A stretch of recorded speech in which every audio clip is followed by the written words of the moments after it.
initially they had some very legitimate concerns about like, well, Derek, you're getting a late start. Like, my dad started playing guitar when he was like 5, That you was the know? exact point I was going to make when you were talking about the. I apologize to interrupt, but Oh, like no, no. I find that super like amazing, and the fact that like I kind of had a similar story. I was I started playing music when I was 15. I didn't listen. I was not a musical kid. Like growing up, I had started playing when I was 15 for my church band because they needed a band. I was like, I'll learn the guitar, sure, and then I slowly started singing. Very very similar process. I find it so fascinating where I'm meeting people now there and they're like, I love music, I play these things, but I'm too afraid to take the leap because I didn't start when I was 6, Right. and I was like, well, neither did I. And to hear what you're up to these like doing and stuff, and you really got serious in your like 19, 20, like Yeah. that's remarkable actually, and that's actually really encouraging for a lot of people. Yeah, well, I always say, my joke is I always say, genetics helped me close the gap probably because I, obviously was born with some predisposition. I can see in hindsight now,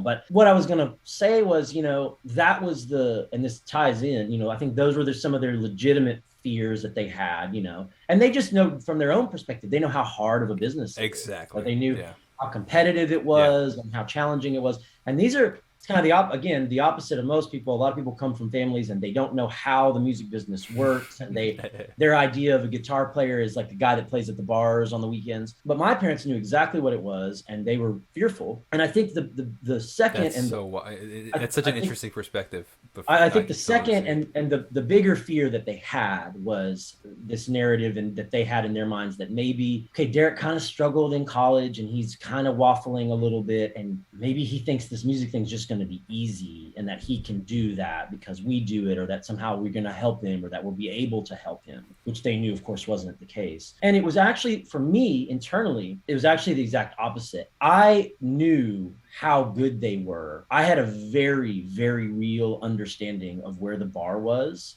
and I knew I was not there yet. So me making the declaration of like, I think I want to try to do music didn't mean like, hey, I'm ready to go out and make money doing this and be a professional. It meant that like I would like to start this journey of being in music and learning and getting better. Because for people that move here to Nashville a lot, and I hear this story so often, is they were all the best musician in whatever town they came from. They were the best singer or the best piano player or the drummer or whatever. And then they come here and they have to get their ass handed to them because the talent pool in a city like this, or if you're in Los Angeles or New York, probably the same. It's like, it's just so deep, right? The depth chart is so deep. It's that jump from high school to college to the NFL kind of thing in sports. And so, a lot of people come here thinking they're way more ready and then have to take a step or two back and gather themselves. And I walked into it knowing like, hey, I'm not ready. But I want to try to do it because I'm passionate about it now. So again, that first kind of, and I was about 18 at this time. It was like I spent 18 months waiting tables.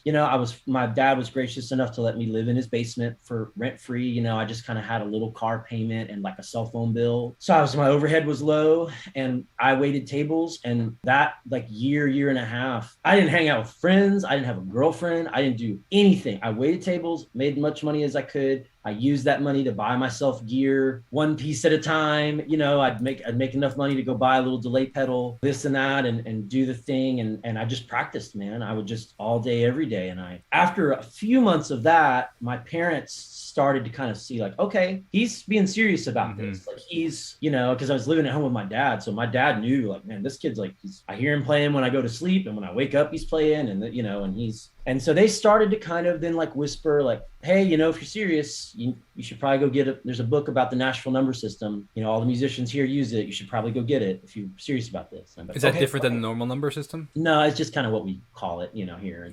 There is a great book but it's a guy's named Chaz Williams that wrote the book. It's just they call it the Nashville number system, but it's 1 through, there's 7 notes. Yeah. But they started kind of like suggesting, my dad would say, hey, if you do go play, someone might ask you to do this, or you probably need to go buy this pedal. You probably need this. Okay. All right. Okay. I would. And I'd do those kinds of things. And then really it was a really chance. I wasn't even trying to put myself out there. I wasn't asking anyone to play guitar. I wasn't literally nothing. Playing songs in my basement. I would go buy records and learn them cover to cover as best as I could, still getting better. There were times I got hung up, couldn't figure out how they were doing something.